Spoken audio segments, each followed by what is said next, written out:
And one of the little practices we invite people to do in engaging spirituality is to begin a day with an act of gratitude. A very simple act of gratitude that children can do, that elders can do, that adults can do. And all that's required is the desire, is the intention. So you put your feet on the floor in the morning, you put your arms on your lap, as though it was your birthday. And somebody was coming today with a big present for you. And your task is simply to receive it. You don't have to make the present, you don't have to wrap it, you don't even have to know what it's going to be. But it's your birthday. It's the day that you are reborn, so you receive it. And in the intention of your heart, in a momentary intention, you receive that gift. You receive that gift.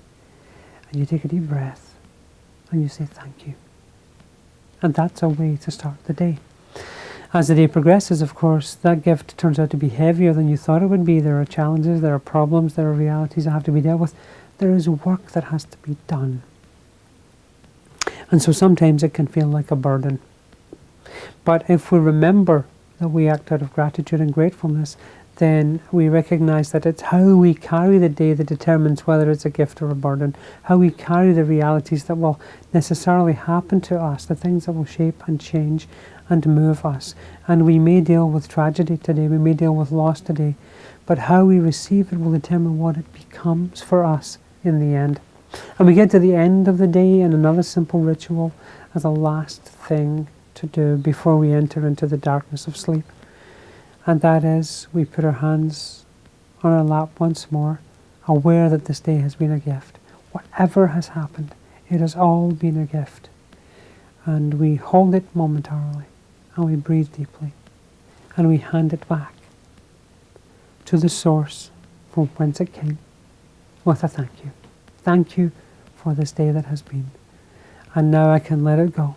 And now I can let the world go, because I too must rest.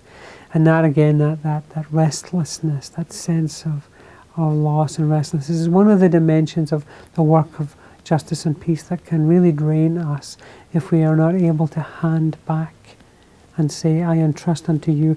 I'm Catholic, so I was taught from a child that when something is beyond you, you offer it up. When you're feeling a pain or a loss, or you're sacrificing, or you're doing your penance, for example, for Lent, you offer it up.